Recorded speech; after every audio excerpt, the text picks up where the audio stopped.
Off by now. We're good? Okay. We'll call this meeting to order. I am Commissioner Lee, and I'm here at the Anchor site. And Commissioner Ivy is on the phone, and he is up at the Capitol. We have the president that has flown in today to our state, and he's representing us up there at the Capitol. And Commissioner Graves, from what I understand, is in Disneyland. Is that right? Okay. So that's where we're at. We have this work session. Just a reminder: the work session is not a it is not a decision-making meeting for us. It's more for informational purposes. We have Victoria. Thank you, Victoria. She's from Illinois. She's flown out here to present so that we can ask some questions. And in this meeting here, it is primarily for her to do a presentation, have some questions from the commission, and then later on, as I understand it, you're going to the health building and to the security center. What are those times again that you'll be there? Cami, do you know what times for the 11 o'clock and 1 o'clock. 11 at the health? Health and Justice Building, room 2500, 11 and 1. 3:30 at the sheriff's office, the training room. Okay. At the Southwest. That's where you do benefits and stuff. So 3:30, the Southwest, and the security center, where they do training and the different benefit meetings. Okay, thank you. So those are also available. Thank you for flying out here on this nice wintry day for us. Is it the same back in Chicago right now? Actually, no, we're still 60 today. Oh. We don't get this until tomorrow when I fly home. There you go. Okay. So with that, go ahead. Would you like the presentation just to go with flow as a presentation, then questions after, or questions along the way? Probably flow as a presentation and we'll do questions after. Fair enough. Okay. For those that don't know me, I am Dr. Victoria McGrath. I am CEO of McGrath Human Resources Group. We are a group that specializes in public sector compensation studies. We have been in business for 17 years. So therefore, this is not our first compensation program. We have done approximately compensation programs, and now in 31 states. We picked up our 31st state this past week. We've signed a contract in South Carolina. There are two sides to our business. Our side does human resource consulting, and so therefore we do the compensation studies, performance management, policy manuals, job descriptions, performance evaluations. We also have our parent company, which is McGrath Consulting Group, where we do public safety consulting. So we do police, fire, EMS, both at the county level and at the city level. All right, the objectives of the study, what we were hired to do for Utah County. One was to establish and obtain compensation information to look at both the external market, that was both compensation as well as some benefits. Well, hold on. This is a, sorry. I know. Yeah. There'll be a time for that at the health. Sure. Right. But we, that's. Yes. That's out of order. I'm sorry. I have to call that out of order. Sure. If this is a presentation, and then there'll be chances to ask at the Health and Justice Building, other questions as well. But to answer that, I'm just wondering, methodology. sure. We will talk about the methodology and we'll talk about the comps in just a few minutes, and I will answer I've that. been known to do Okay, you know what? Thank you. If Thank you. I've been on the benefit Sheriff, you're committee. going to have to remove if we can't have order in this. And I will. Okay, I know, Jim. Come on. And I will answer that question when I get to the comps, okay? But we were asked to look at different types of comparables, and I will tell you how we established those comps. We were then asked to obtain information on each job title using the position analysis questionnaires that were filled out by employees, as well as the job descriptions. The objectives were then to look at internal equity among those positions, utilizing those position questionnaires, as well as information we gleaned from department director interviews as well as the results of those surveys. To complete a compression analysis, that's to look at how positions compare from one another, either superior subordinate positions or from positions that look at salary plus overtime. That's usually a big issue when it comes to positions within public safety positions, usually within the sheriff's department, and then recommend a compensation system. In addition to that, we would evaluate and make some recommendations when it came to total compensation, which we did, and then to provide ongoing maintenance of the system. Methodology, and this is not where I get into comps yet, so please hold off. We did do interviews with county commissioners. We met with every department director at least more on one occasion, if not several occasions, and also second-line supervisors that represented some of the ancillary departments underneath some of the broad umbrella major departments. We reviewed and reread every one of the position questionnaires that people filled out. They currently are aligned to something called a point factor system. The point factor system that you currently have really doesn't make a lot of sense. And so we have revised and redeveloped that point factor system so that it does make sense for you. And then we reviewed data from all your current compensation system. You have a very unique compensation system, to say the least, and then actually looked at all of your current job descriptions, reviewed all of your current compensation policies. We did collect compensation data from 17 different organizations. How did we get those organizations? We sat down with the county commissioners, asked what they thought were current comparables. We talked with HR, asked what they thought what their current comparables were. And then when we met with each one of the directors and supervisors, we asked what were comparables. Where did they feel that they had positions or organizations that had similar types of positions that they were either competing with, that they were losing people to, that they thought were those organizations that had strong types of positions that were competitors to those. And that's how we developed that list. And because of that, those 17 organizations were within the contiguous metro area. That's why we did not go out of state, because that's how that list was developed. So it was through talking with everybody within this organization that that list was developed. We then collected from those 17 organizations the minimum, midpoint, and maximum, their salary schedules. But we also collected from those organizations what people were actually making. So we asked for a list of, say, give me a list of administrative assistants. Don't give me their identifying information, but tell me what they were actually making. Or give me program managers in the health department. Or give me sheriff's deputies and tell me what they were actually making. Because that's a truer reflection of the market versus just a salary schedule.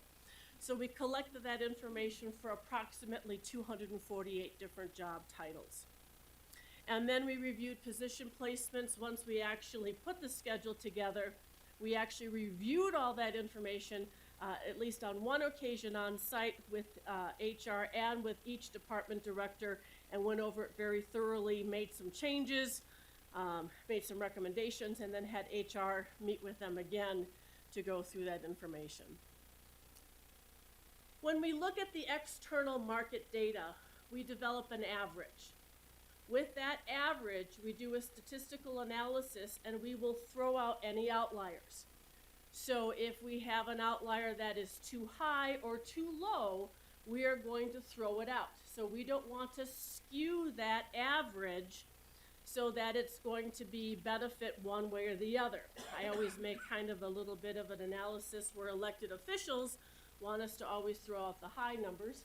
Employees want us to throw out the low numbers, and I don't make either one of you happy because I make sure those are both thrown out. So we do an analysis around that average, and we develop a ratio, a comp ratio we call it. And so 50% is market. And so we compare that average to the average here within this organization and come up with 50%. Now we use, again, according to compensation theory, a range around that average. So if it's between 40% and 60%, we say you're in line. You're around that average and you're okay. Now, with that being said, just because you're over 60%, we caution folks and say that doesn't mean you're overpaid, because that's one thing elected officials want to jump at and say, ooh, someone's at a 70% comp ratio, we need to reduce their pay. No, doesn't mean that. And if it's around the 40% ratio, it doesn't mean that it shouldn't be looked at. Because if we're getting at the lower 40% ratio, we take a look at that and say, if something doesn't happen, pretty soon those numbers could fall below that 40% and be problematic. So even though we have that range of 40 to 60% that we say you're okay, we still have some parameters around that we still evaluate. But that's how we look at those numbers. So when we look at your minimum salary schedule, your step one, and we compare that to the average market minimum of whatever position that we're looking at, here's how Utah County fares when it comes to that evaluation. Not bad, actually. So about 9% of the positions that we had data on fell below that 40% range. So those are positions that somehow something's happened in the market that we have to adjust those positions. Okay. But remember I said we have that 40% that says you're okay? Well, we've got about 15% of those positions that are in that lower 40% that we're going to take a look at and say, you know what? If we don't do something with those positions in that lower 40%, and you don't adjust those schedules somehow, those positions over the next year or so are going to fall out of that 40%, and they're going to be problematic as well. So that means, that you've got a number of positions that if you don't do something with them, they're going to be hard to recruit for. Okay? But overall, 77% of the benchmark positions were okay when it came to starting salaries. Step one.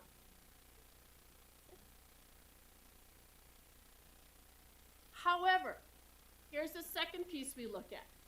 We look at what the average person is making here, and we compare it to what the average person is making out in the market. So let's pick on a sheriff's deputy in out on the road. So we take the average of what they are all making, and we compare that to what the average of all the sheriff's deputies on the road are making, and we compare that. Again, using that same comp ratio, here's where the county is not faring so well. About 30% of the benchmark positions are below that 40%. Okay? Another 23% are in that 40% piece that are in that 40 to 44%, which means, again, something's going on in there. We're not either moving through the salary range or we got another issue.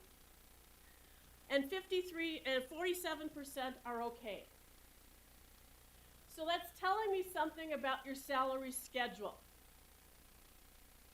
Something's wrong with your salary schedule. It's not either at market, it's not keeping up with the market, but overall your salary schedule is not at the 50% salary range. It's not at the comp ratio. So it's not keeping up. So we did something else because this county wanted us to do total compensation analysis. And here's how we do it. We can't do it with all of the 17 places because it takes too much work for us to do. So we asked them to pick 4 places. Everyone takes a look at it and go, why'd you pick these 4? They picked these 4, so just go with it, all right? So we picked these 4. Davis, Salt Lake, Washington, and Weber. And we did a reanalysis of the positions that had enough data for these 4 counties. We took these 4 counties and we took your family health insurance and your pension, because those are your 2 biggest ticket items. Okay? When it comes to cost, those cost the most. And we said if we take your average, again, I'll pick on the sheriff's deputies because that's who I was picking on to begin with. So we take that plus your family health insurance plus your pension, and we compare that to the average sheriff deputy plus their family insurance plus their pension, you go up.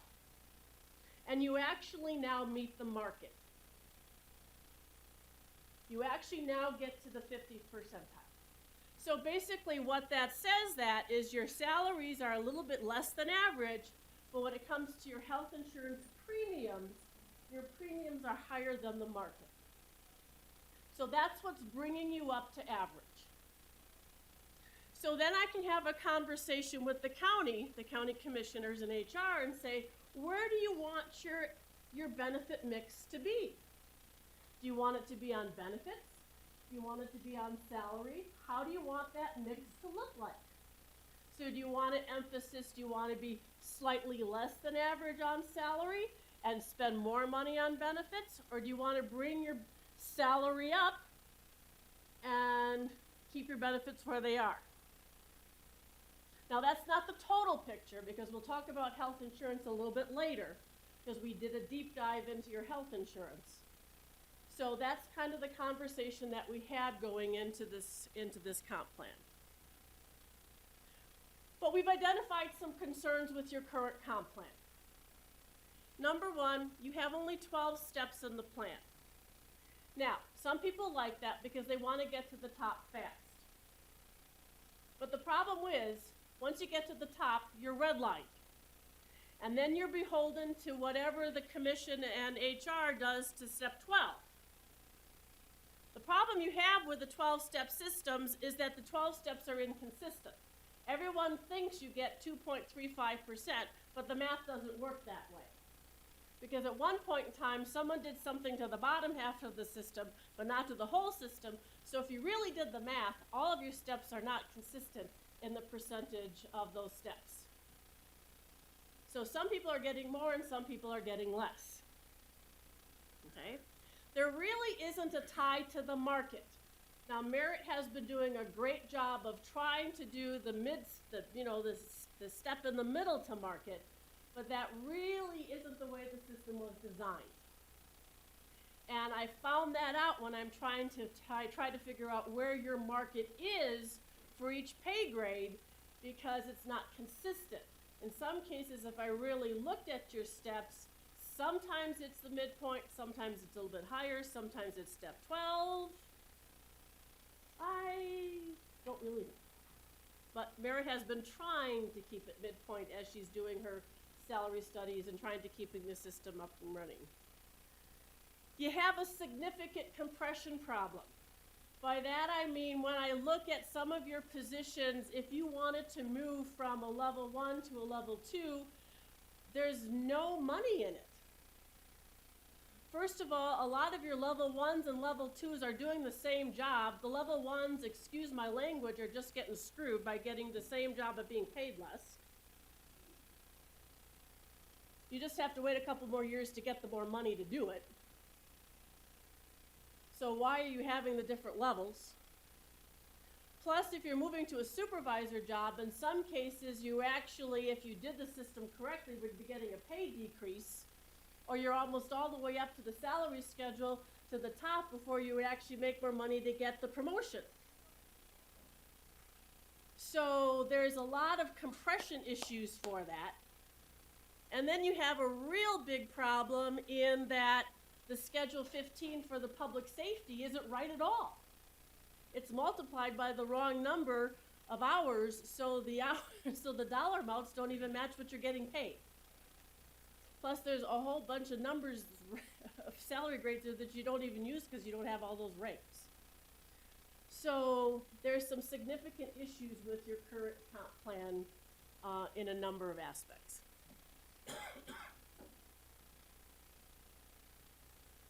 So, want to take a step back and say, what is a salary schedule? What is a comp plan supposed to be?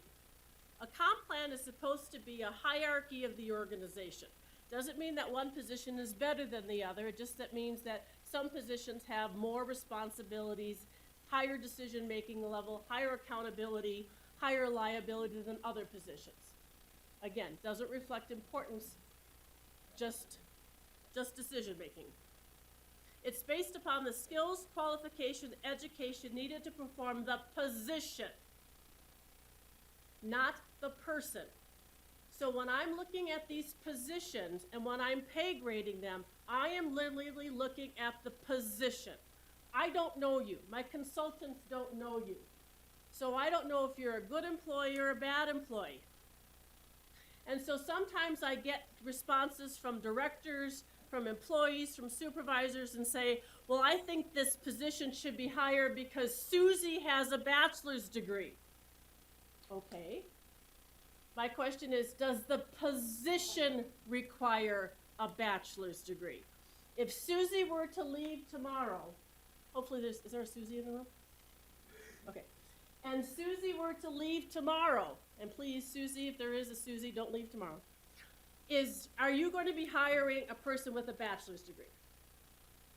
If you are, then the position needs to be pay graded for that bachelor's degree. If it's preferred, but an associate's degree and this many years of experience are required for the position, then that's how we're going to place the position. Not the person, but the position.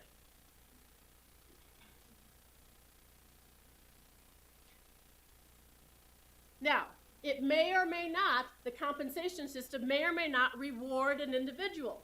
There are comp plans out there that have performance attached to it. Yours theoretically does. I'm not sure how well that's working, but theoretically it does. All right, what we are recommending is an 18-step system. Why 18 steps? It allows people to move further along. It allows people to get more steps. It allows people to get more increases versus being redlined so fast. The difference, however, is step 18 is not market. Step F is market. So you are getting to market much faster. Okay? Now, we've eliminated a lot of a lot of the departments have 1, 2, 3s. And in a number of the departments, we eliminated the level 1, 2, 3s. Some of the department directors still wanted to have a level 1. So there are 3 training steps. Those training steps are only to be used in rare situations. Most people start at step A, but there are some cases where the training steps could be used, but that's not where most people will start. Okay? Step F is the market rate. So once people get to step F, you are at market. Anything above F is basically saying we are paying you above market. Okay? So therefore, the system is based upon market, not years in position.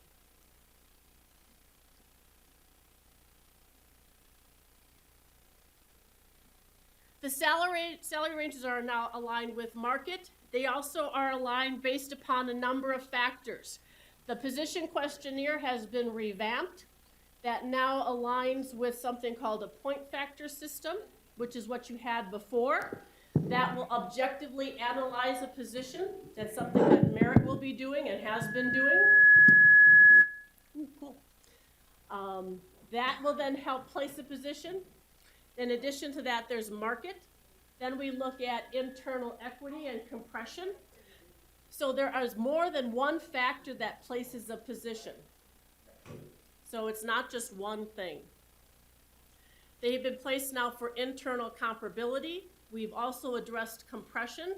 So a person may have a certain number of points. There may be a market, but it still may be higher than that because we have to look at what salary plus overtime does, or what's the distance. So if you are going to make that leap to a supervisory position, it's worth your while. Now, there is still some overlap. So you may have a very tenured employee that still may make more money than a brand new supervisor, but that ends by the time you get to that market rate. Okay, because with a big system, you have to do that. So like I said, placement of the system is based upon the point factor system. Point factor system looks at education, experience, complexity, judgment, equipment, materials, personal contact, supervision. It's all geared towards things that county employees look at. So for education, it doesn't necessarily have to be a degree. So if I'm looking at the public works department or highway department, I don't really care if a person has a bachelor's degree, but I care whether or not they have certifications or licenses. You get points for that. When it comes to equipment, it may be computer equipment. It may be that you're in charge of multi-million-dollar apparatus. You get points for that. It might be that if you work in an office, you're going to get a small number of points, but if you have to work outside, you're going to get a larger number of points. So, all those things are taken into consideration. Personal contacts. We understand that in county government, most people that walk up to your offices or that you meet out in the streets typically aren't people that are really happy and want to see you. And so there's usually extra points for some of you folks that have to deal with those very happy people. Like in Child Protective Services or in the assessor's office or in places like that. You get points for those happy people that you have to associate with. So there's the external market, there's internal comparability, and there's compression. So you can't look at just one thing and say, hey, my market says this, I should be placed at this. I have this license, therefore I should be placed at this. There's all these factors that have to be looked at when placing a position. Implementation. There is no good way to implement when you redo the entire compensation system. Unless a municipality has tons of money, there is just no good way to do it. Because when you're placing folks onto a new step system, there's going to be people that are going to get a large increase, because remember at the beginning of the program, we talked about those positions that were out of sync with the market. You're going to have those people that are going to get larger type of increases, and they're going to be placed at the bottom of the salary schedule. And then you're going to have those people that are going to now have to be placed on a step, because the salary schedules have shifted, they have increased, but they're not going to see a huge increase, because what am I going to do? I need to place you on a step closest to what you're currently making. And in some cases, that might be the same dollar amount that what you currently are, or in some cases it might be you're making $15 and the closest step is $15.02. And you're going to look at that and go, woo-woo! We just paid a consultant from Illinois to come in and I got a whole 2 cents. Wasn't that fantastic? Doesn't mean that you're worth 2 cents. It means you got a 2-cent adjustment to fit you in the box. How much can the county afford when it comes to then the implementation of that schedule? So, because of that, I was asked to put together 4 options, all right? Now, the problem with putting together options is that during the time period, the county doesn't stay stable. People come and go. You have anniversary increases. So during this time period, people are getting increases. So my numbers fluctuate like the wind. And unfortunately, that data has been released, which means it hasn't been checked. There are numbers that are wrong. There are numbers that have changed. So what I'm going to talk about now are approximate numbers, because HR has to sit down and go through all of those numbers line by line, and once the county figures out what option they can afford, then they have to go through and figure out where you are on implementation date and look at what number are you and what number is going to work. So if you looked at those numbers and said, this is wrong, it could be. Because what number did I get at what time? That's why I never release those, because those numbers are always fluctuating and could be wrong. So option one is this. This is the one that we normally have to do because a county cannot afford a full implementation. And that is you place the individual at the step closest to what they're currently making. And in some cases, that's a huge increase. In some cases, that could be nothing. And if we did that, No, this is a presentation.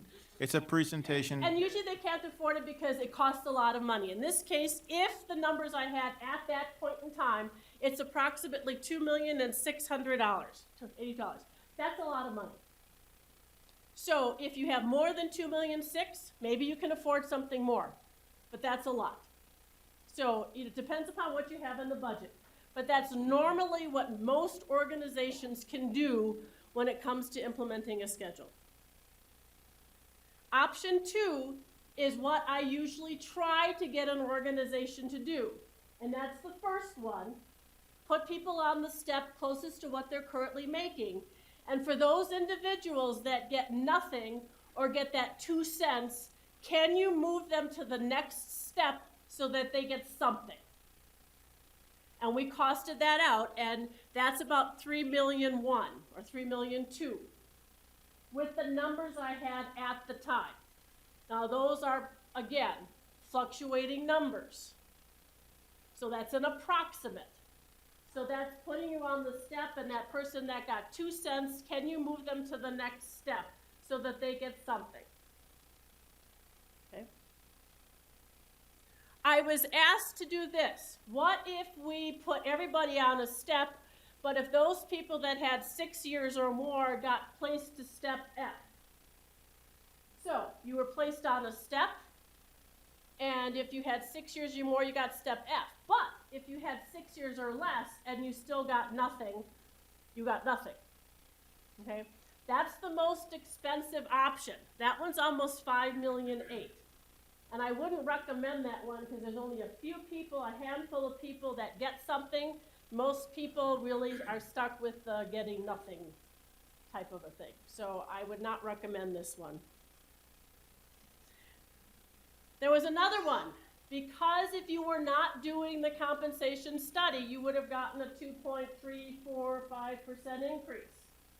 So what we did is we took your 2017 salary, increased it by 2.35%, and placed you on the schedule.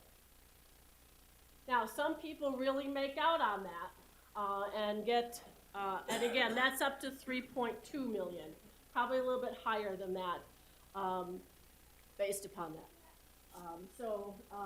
Again, it's really going to come down to what can the county realistically afford in its budget. And so that's really what it comes down to. What you cannot afford to do is place you on a step commensurate with your years in the position. That will almost quadruple the cost. I can tell you that right off the bat. We did this, a similar type of a schedule with less employees for a city in Tennessee. The cost was about $500,000. We placed them on the step commensurate with their years in position, and it was over $1 million. So with the size of your organization, that's just not realistic. So we are recommending, if you can afford it, option two, where you place them on the step closest to what you're currently making. And for those folks that get the 2 cents or the nothing, push you to the next step higher so at least you get something. Those folks in all these scenarios that are redlined, as you call it, we call it red circle in compensation theory, where those are redlined, will still be redlined, you're placed on a step, and then you start moving in 2019. Any system is not going to be successful unless you keep it updated. So we have recommended all the policies to keep it updated. Starting in 2019, you have to increase that system to keep it updated. And then every 3 to 5 years, depending upon what's happening out in the market, you need to increase it.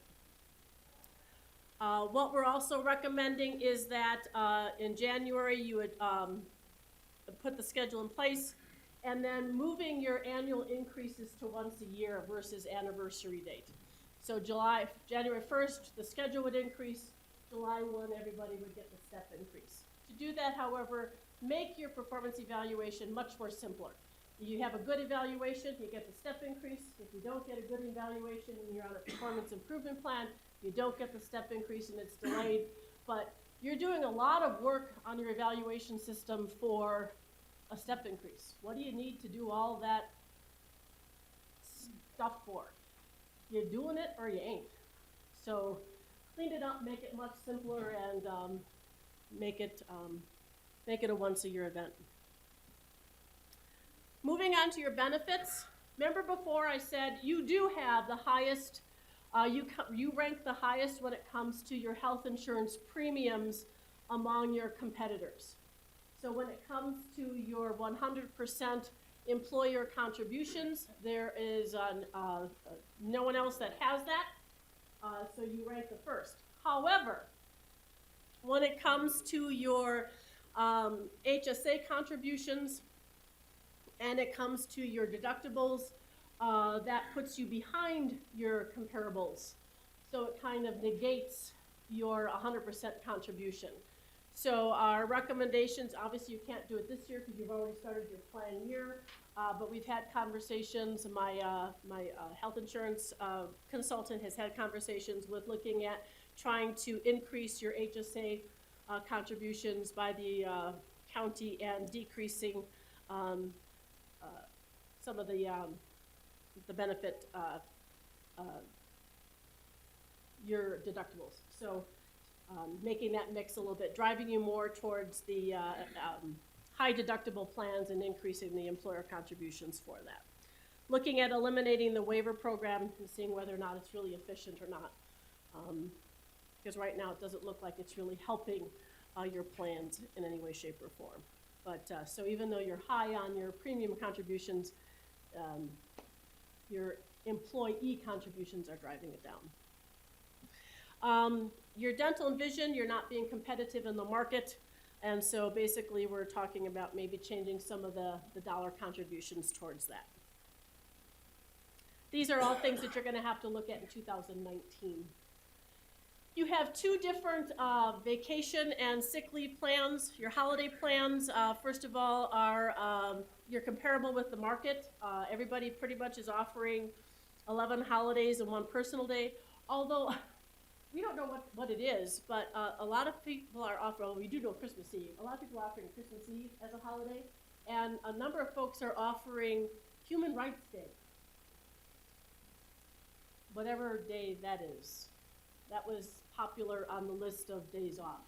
So whatever day Human Rights Day is a popular holiday.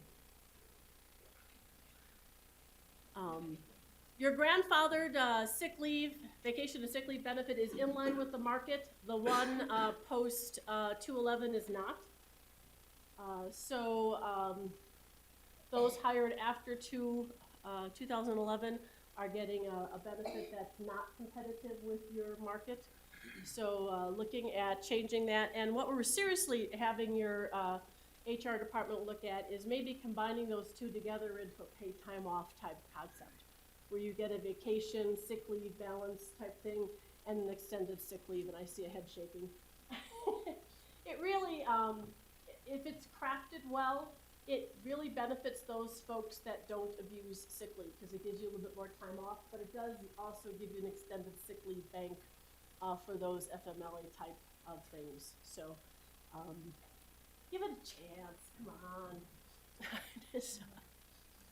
But it treats you more like an adult, so you don't have to pretend you're sick to get that extra day off. But there's rules to it.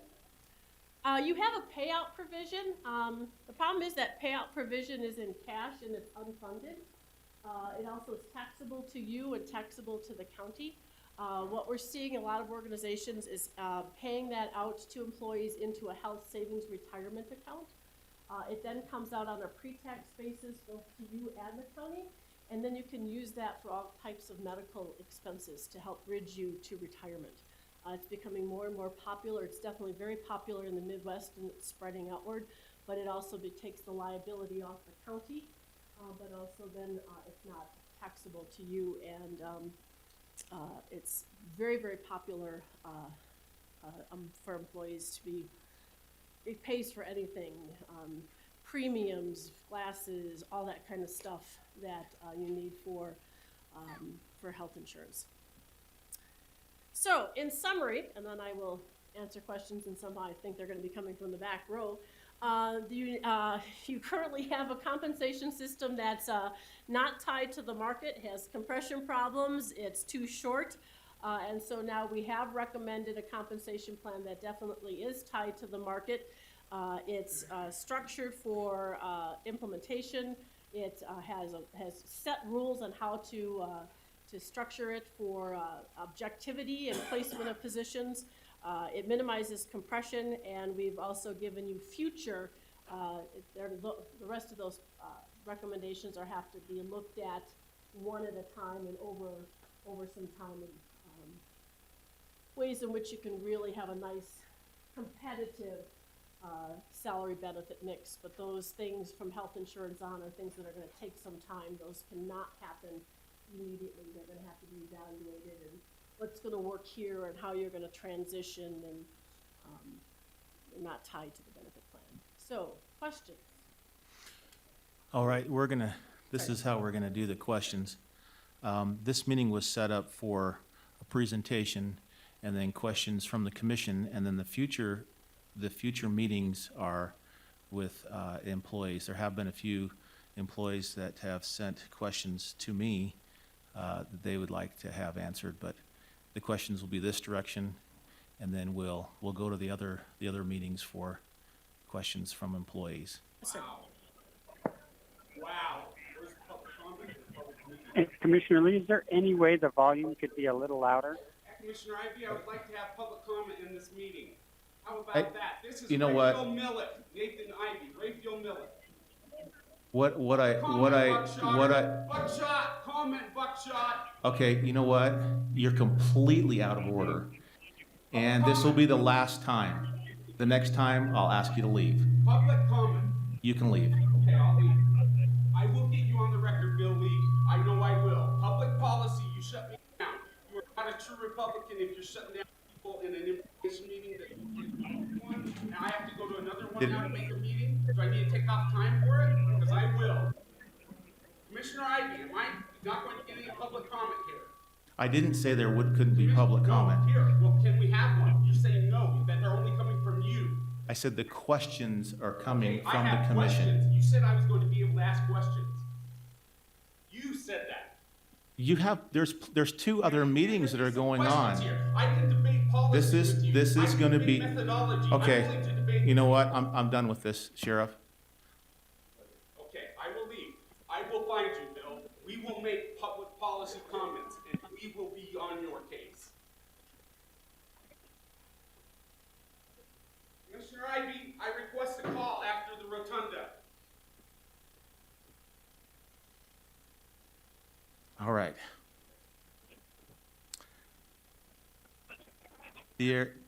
As you are looking at other public entities, I don't know why this is coming so much. As you're looking at other entities, how has it looked with working with Utah County? You mentioned you work with a lot of public entities. Are there things that you see out of line, or is it pretty much the same process as you work through your methodology in coming to these conclusions? It's the same methodology that we've used with other ones. The issues here are unique to Utah County in the respect that the salary problems that you have are unique to you. Your salary schedule is rather unique. So the problems for your salary schedule are unique to Utah County. Your comparables, we do the same methodology in establishing the comparables by asking your organization. We will step in if we feel any of the comparables that you've selected are out of line or shouldn't be used. But also, we also will make sure when we utilize the data from those comparables, if there's anything that we feel is totally out of line with those comparables, we won't use them. if we feel that the match is so insignificant. For example, we did collect city data, and so we're very careful on that city data to make sure that the positions are similar to the county positions. If they're not, we're not going to use that data. So that would be unique to your position. Okay. It was said that elected officials wanted to throw out the highs and that wanted to look at the lows. I have never seen those range points. that That's you're just a referring to. generic comment that I Okay. use. It's an anecdotal comment about elected, not specific to Utah County. All right, so to that point, in our conversation, where we had conversations before about points as we're comparing, I haven't seen those points. I asked to look at those points. I wanted to see those points. I was told that that's not going to be shared with us. And in our conversation, mine specifically with you, I just wanted to point this out so that everyone knows. What were my comments when you were asking about where you wanted to be in the market? The commission as a whole, at least two of the commissioners that I met with, basically have stated that the Utah County wants to be at the average market rate. And that's very common for municipalities to be at the average market rate. Public sector, for the most part, is at the average market rate. I have a few clients over the past 17 years that will venture into the 55th or the 60th percentile, depending upon their market. And we discussed that, if that's something that should be here, but based upon the economics of this organization, the 50th percentile, which is what was established. And I'm very comfortable with the 50th year. I don't think you need to go to the 60th at this point in time. I have one client that's at the 85th percentile, but that's very unique. So being that the 50th percentile is very common, and I think is very comfortable here for Utah County. And I believe my words when we were talking about that is I want to pay a fair wage. I think that that's exactly where Yes. we want to go. Because there'd been discussion in the past that we were way out of line, and that's why a complete market study was important. Correct.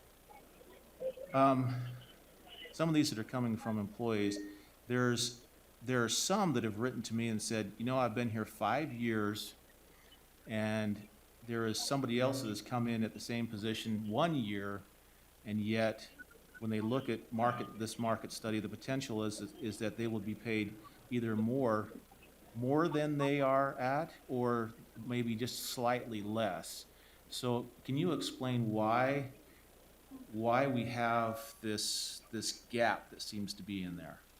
Well, I'm not sure how that would happen, because if they were here longer, they should be higher in the step range, and they would be higher. Now, the only way that potentially could happen by the collapsing of the level 1, level 2, that's something that Merit and Cami will need to look at if that were to happen, and then they could make adjustments to that, which is one of the reasons why there will need to be an evaluation of the final step placements. Now, what could happen is people may end up at the same step versus a younger tenured employee actually going over a higher level employee. So they will need to evaluate that to make sure that that doesn't happen. Worst case scenario, they should end up at the same step. One of the things that we have talked about with HR is in the second year of the comp plan, if people that have 6 or more years of experience and are still in pay grades A through F, can the county have enough funding to give those folks maybe 2-step adjustments in 2019 to push them further into the salary range to get them past step F, which would help alleviate some of that in-range compression based upon years of service.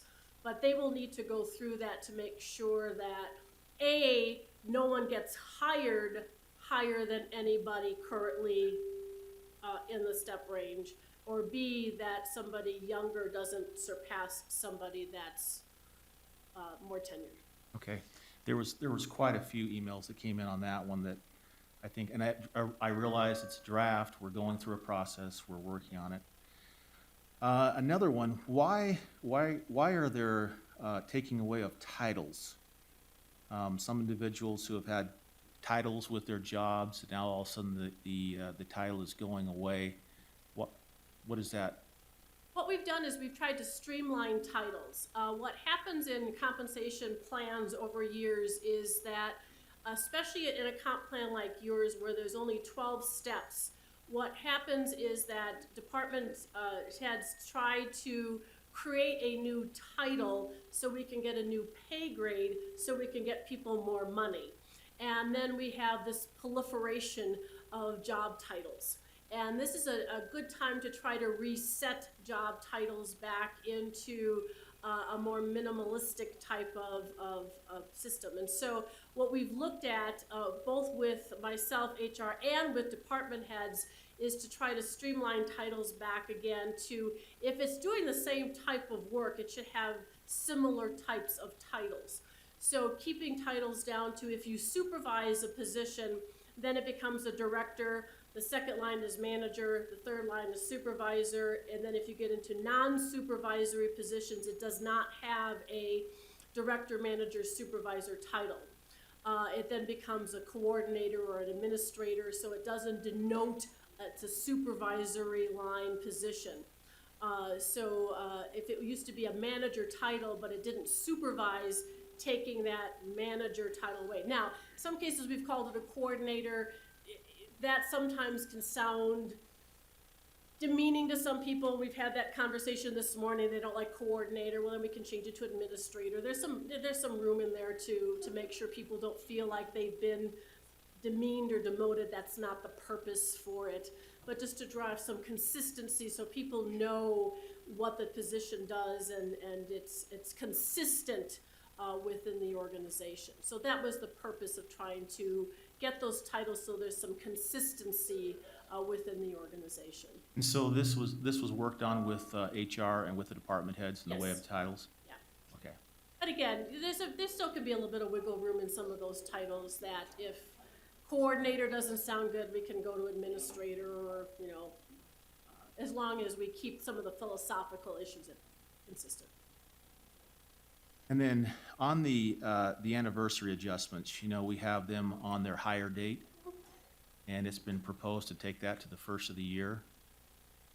The salary schedule would increase the first of the year. The step adjustment would be July of the year. That's just a suggestion. Right.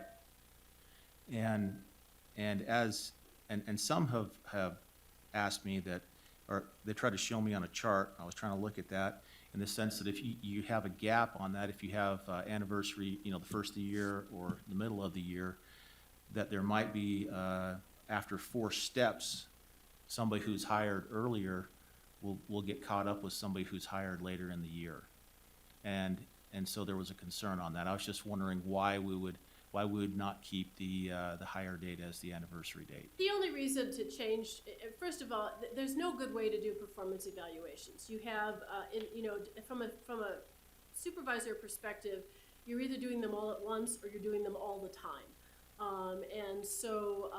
And also from a budget purpose, you're having to budget evaluations and increases on a 12-month basis versus on a once-a-year basis. So it just makes it easier if you do it all at once. So it's actually more of an ease of administration to do it all at once. The first year, again, is always problematic because you get people that the latter part of the year that are now getting it sooner, and the people the first part of the year are getting it later. After that, everybody's back on the same schedule again. So it's just more of ease of administration, so everybody just gets it at one time, it's over, it's done with.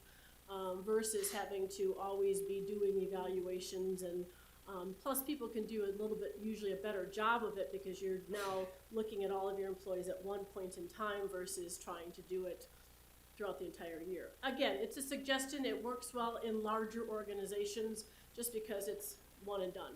But again, if it doesn't work for your organizations, it's just a suggestion. Okay. And then looking at our benefits, this is something that I think that we're going to have to, we will have to address next year. There are some limitations with our HSA. We're at the top, and it'd be nice to be able to have some flexibility there, but there are some concerns there. So, thank you for coming. This is, as you can see, a very emotional, issue because it's tied to salaries and we appreciate the employees being here. We will now open it up. Thank you for the presentation. We will open it up for public comment. If you'd like to come up and make a comment, it will not be a question and answer back and forth or a debate fashion with Victoria at this point, but there is public comment if you'd like to make some additional comments. Yes, sir. Please state your name too. Hiram Cox with the Sheriff's Office. I just wanted to bring up to HR and to the commission. There are people in positions to where there was already some inequity in place where, you know, somebody with 12 years, 15 years of experience is getting paid the same as somebody with 3 or 4. She mentioned the point placement system. I just was wanting to express that I think it's important that be looked at on an individual basis, so people are being compensated based on their responsibilities and qualifications. I don't know if you sent me an email or not, but that was one of the questions that I repeatedly had a lot of questions on. And so she tried to address that a little bit more, but it's a concern. Thank you, Hiram.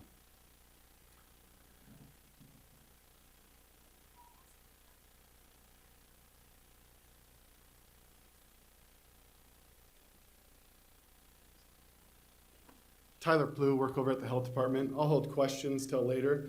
One of the comments I just wanted to make to get on record is the part where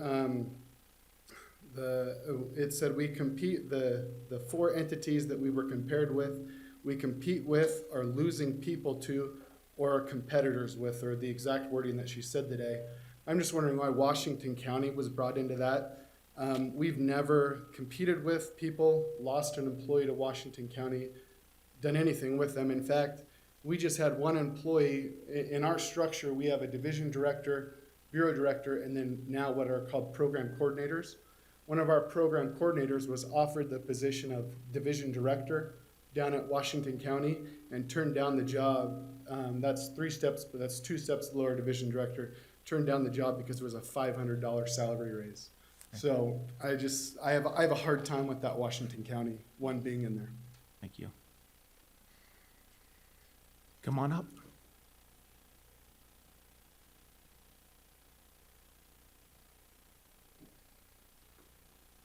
Hi, I'm Pam Bear, Utah County Sheriff's Office.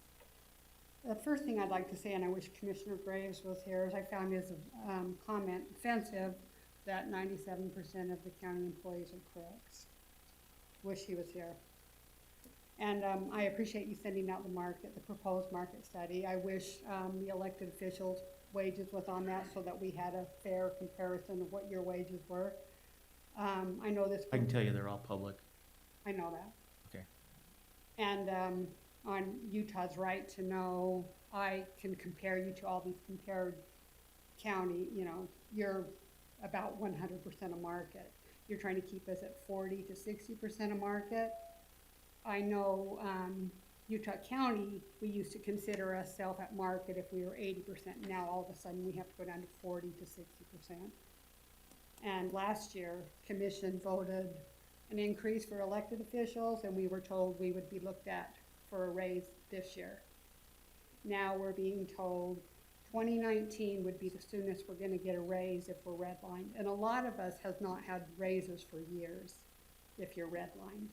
Some of us got one in 2015, 40%, 60% of the employees got a raise. That's the last raise most county employees have seen. But if you're redlined, you're getting nothing.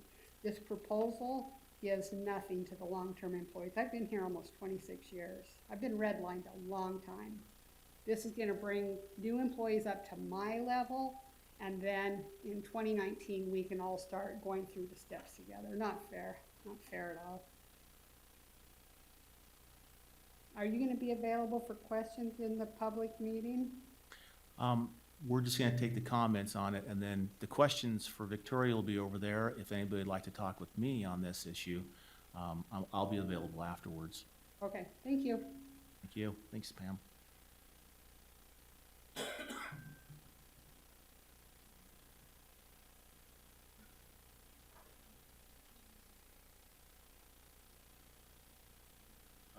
My name is Craig Bostock. I'm over in environmental health. I did want to point out something that I found very interesting in the study itself.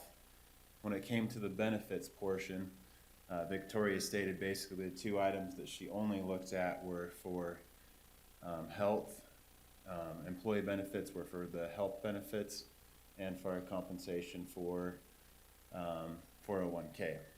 She did seem to leave out something that our county does not participate in, which is Social Security. We don't pay towards Social Security as a county, and neither do the employees. Now, these other 4 counties that we were sought to be comparable to do pay into Social Security, which is a benefit that they receive in retirement. We do not receive that benefit. That 4% should be part of that equation.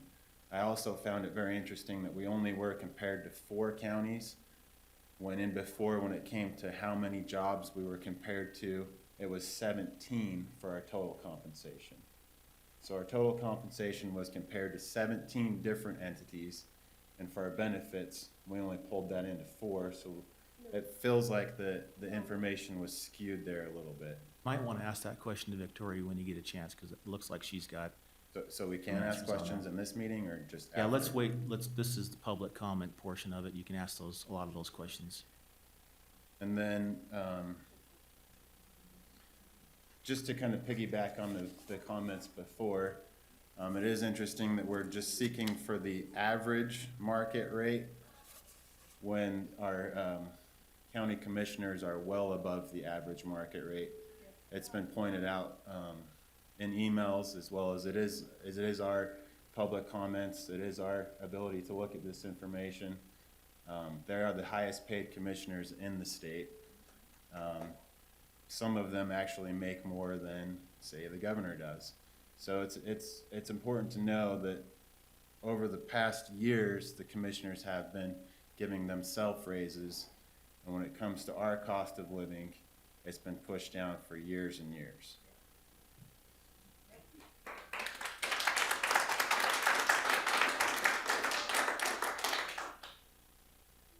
Other public comments? Okay, seeing none, then we'll close this meeting, and you have. Oh, if you, You there, Bill? oh yeah, Can go you hear ahead, me okay? Commissioner. Yep, so it sounds like we're no more public comment, correct? Correct. Okay, I will go ahead and make a motion to adjourn this work session. And since there's only 2 of us here, I'm suspending Robert's rules so that I can second, and I'll second that motion. All in favor, say aye. Aye? Aye. Motion, the meeting is now adjourned. And of course, if you haven't signed in back there at the back, if you would, and then we have the other 2 meetings. I'm available to anyone who would like to speak afterwards. And then, of course, Victoria's here too, and Cammie. All right, thank you.